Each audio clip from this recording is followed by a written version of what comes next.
despite all that stuff, part of him knew that he was vulnerable.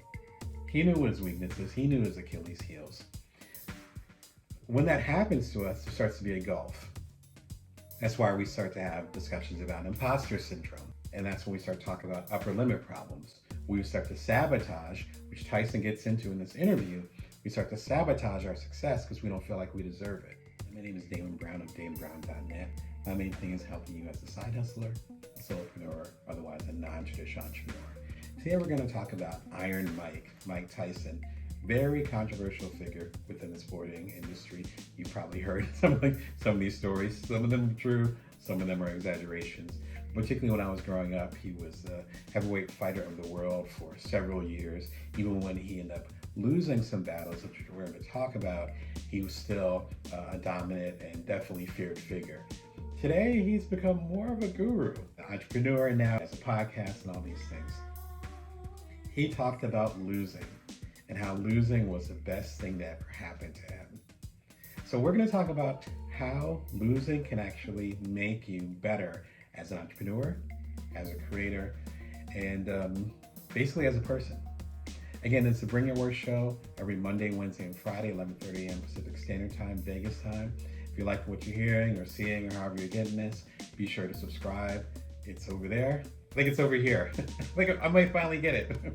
Finally, I'm pointing in the right direction. There's about 230 episodes, so feel free to dig in, binge, enjoy it. Hopefully it gives you some insight. Bringing all the stuff from my private coaching practice, from my consulting, from my 2 startups. The second one became pretty successful. So trying to bring all this good stuff to you regularly so I can help you get to the next level and we can make a positive impact on the world. So Mike Tyson was talking to the folks over at the Pivot podcast, that they're former athletes like Mike Tyson, former athletes who have pivoted, hence the name of the podcast, pivoted into something different. And they interviewed Mike Tyson. He surprised everyone, including me who was watching, that him losing his battle to Buster Douglas, and this was around the time I was a teenager, that ended up being one of the best things that ever happened to him. What's important to understand, if you weren't around or if you didn't follow sports at the time, I didn't even follow sports, but he was such a prominent figure, is that he was considered pretty much indestructible. He was an intimidating guy. He is a tough guy. I used to have a video game called Mike Tyson's Punch-Out! And so there are like whole franchises built around how tough and intense Mike Tyson was. So for him to lose, and to lose badly in that particular bout, it was shocking. It was shocking and shocking. He was asked when he lost that championship bout, what did he feel? He said, release. It's over. Now I can be a better fighter because I'm realized that losing isn't that bad. Woo. Especially with how intense and intimidating, again, that he was at that period of time. But he was obviously holding a lot of pressure. He became a champion of the world, I want to say, when he was a late teenager. So I want to say he was 19, 20. I'm guessing he lost this bout when he was in his mid-20s, maybe 26, 27. So he's still pretty much in his prime, but that pressure was starting to get to him, and he hadn't lost the bout. As he says in the interview, I'll throw a link below, his rise was pretty quick, and he was undefeated, literally. Imagine the pressure with that. You probably have suffered some losses. I certainly have. If you spend any time in the arena, any time in the game, whatever analogy you want to use, you're going to lose sometimes.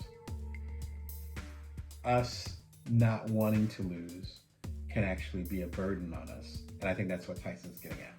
So there's 3 big things that I think we can take from Mike Tyson's confessional about losing. The first thing is that before we lose, we're often afraid of failure. It's almost like a boogeyman in the dark. We don't know what it's like to fail. What starts to happen, and Mike Tyson's an excellent example of this on a grander scale, is that you start to get feedback that you've unlocked some type of secret code, that you're special, that you're different.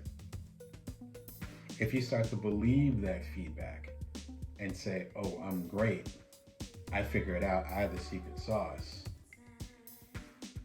Part of you realizes that's not true. Part of Mike Tyson knew that he could be defeated. Despite the t-shirts, despite the millions of dollars that he's being offered, tens of millions actually, despite all the hype, despite the being mentioned in hip-hop lyrics as far as indestructible like Mike Tyson. I can spout all kinds of lyrics from when I was growing up that I heard in these songs. Despite all that stuff, part of him knew that he was vulnerable. He knew his weaknesses, he knew his Achilles heels. When that happens to us, there starts to be a gulf. That's why we start to have discussions about imposter syndrome. That's when we deal with what Gay Hendricks, love his book called The Big Leap. And that's when we start talking about upper limit problems. We start to sabotage, which Tyson gets into in this interview. We start to sabotage our success because we don't feel like we deserve it. That's when we start capping, not in the modern version of it, but old school capping. We start to cap our success. And we say, oh, I'm only going to go so far, because we don't feel as though we have grown enough to step into those shoes that the world, or maybe even ourselves, believe we deserve. All this ties to our sense of self. If you keep on going forward and it's win after win after win after win, it's easier to get into that hype. Like you said, once he lost, he's like, oh, number one, he survived, right? Obviously, he's talking about it 30 years later, but also his self survived. He's okay. He knows what it feels like. And once you kind of have that moment, there's a shift because you realize what could happen at any moment. There's a comfort in that, perhaps a cold one, but a cold comfort in that. When we're afraid of failure, when we're afraid of something, that tends to tighten us up. So we're bound to be less creative. We're less likely to take risks. We're more likely to play it safe, which ironically can lead to a much bigger fall than the one that we're afraid of. Number two, when we fail, we realize our own strength. One of the things that Tyson says, which I absolutely love, is that towards the end of the interview, he says, you can take everything away right now. You can take away my money, you can take away the fame, the success, all that stuff, because he's built himself up again as an entrepreneur, and he's doing, sounds like, quite well. And he said, I'll be back after it, and I'll be in the same position, if not in a bigger position. What it means is that when we fail, we actually learn our own strength. Brene Brown's book, my favorite book of hers, is called Rising Strong. That's literally what it's about. You fall down, and then you get back up. What is that process in between that allows you to, quote unquote, fail, and then to rise? Rising Strong. The whole book is literally about that. I'm fascinated by that book, and a lot of folks are fascinated by that process, because when we fail, we assume that it's a permanent defeat. Again, it's like that. It's like an on and off switch. We're either winning or we're losing. And unfortunately, sometimes we take that back to guilt and shame, the difference between being a failure and failing. I failed several times, but I am not a failure. Neither are you. That separation, that process, begins with failing, with something falling apart. That's the only reason why you know.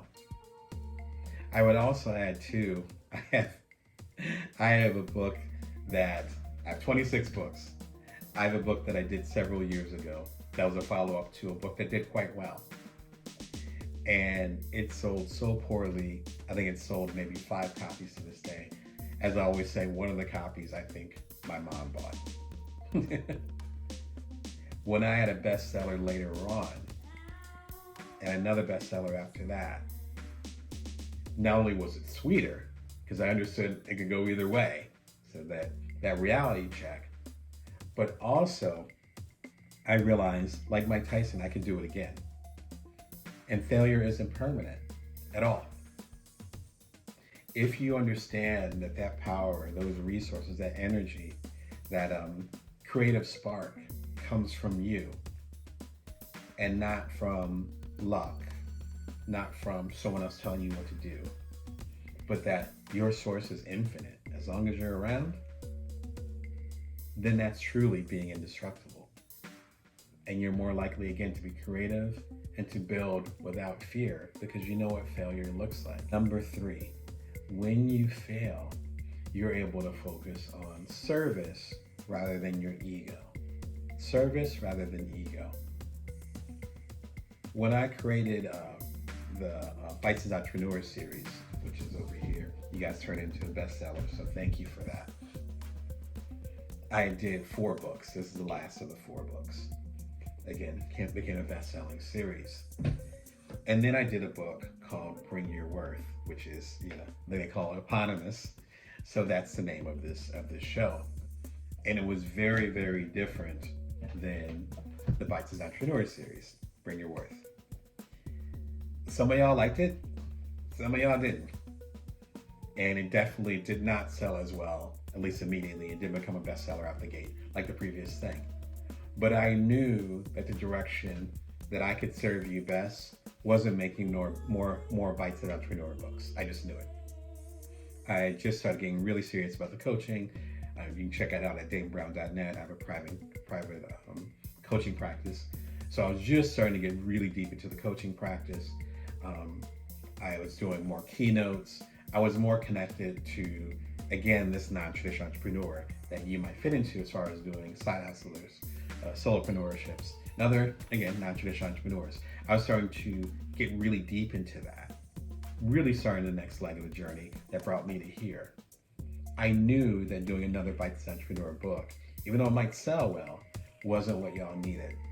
And initially, as they say, the market did not respond favorably. This beautiful orange and yellow book was not on anybody's bestseller list. In fact, some of y'all didn't really like it. But over the years, in fact, over time, I would get calls. In fact, I got one a handful of months ago of folks that were just discovering Bring Your Worth. During this pandemic period, Bring Your Worth came out in 2019. So 2-3 years later, literally getting phone calls or texts saying, yo, I discovered this book that you did, this little book, and it's tiny, called Bring Your Worth. And I'm digging it, and it's what I need to hear right now. This is 1, 2, 3 years later. People are starting to understand what I was trying to do. Ego-wise, though, I should have rolled with another Tyson Entrepreneur book. Ego-wise, this is my own imprint, so after it didn't sell that great, I could have been like, nah, let's just pull the plug. This isn't it. The audience doesn't like it. I gotta stop.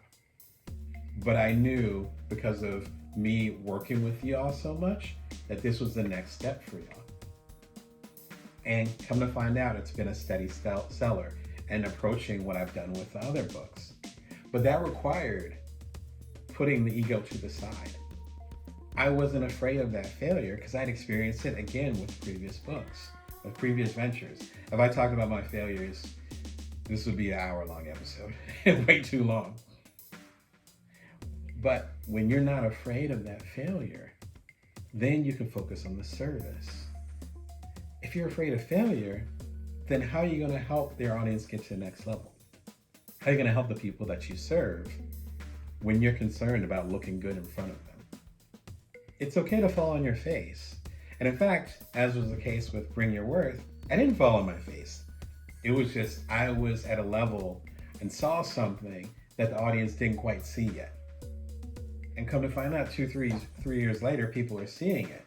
So I am serving them at the highest capacity. But ego-wise, I had to go through the fire because the market wasn't quite ready for it. If I was worried about failure, then again, the book I might pull the plug on the book, put it out of print, or worse, I wouldn't have written the book at all because I knew it was so different than the other stuff. I love that Mike Tyson talks about this, where if you know, go back to the original quote. He said after he failed, he could become a better fighter. He gave himself permission to fail. For all those years when he was like a fierce competitor, again, I watched his fights growing up. He wasn't at his best. because back in the back of his head, he said, I cannot fail. And as they talk about in spiritual teachings and other types of mindset things, when you say, I cannot do this, it's like telling someone, I can't think of a pink elephant. Don't think of a pink elephant. You're thinking of a pink elephant right now, right? That's the way that we work. And so failure dominating, even if we're saying we don't want it, us being focused on that and just pulling us away from what we really want, which is to have success, which is to be creative, and which is to serve. You can't do that if you're just trying to protect your ego. Again, you can watch the whole interview below. There's some colorful language in there. So just to warn you, it is not for kids. But if you're an adult, please go ahead and check out the interview. You might appreciate it. But this is the biggest gem from it. And I hope it brightened your day and made you think about things in your career as much as it has with mine. Again, it's the Bring Your Work show every Monday, Wednesday, and Friday, 11:30 a.m. Pacific Standard Time, Vegas time. If you're liking what you're hearing or watching, be sure to subscribe. It's free. As far as I can tell, it will always be free. And it's a lot of stuff similar to what we're talking about today. Emotional intelligence, being able to create in a thoughtful way, and being able to show up in the world in a way that also serves other people and allows you to be your best self. Until next time, remember to bring your worth and that you can always build from now.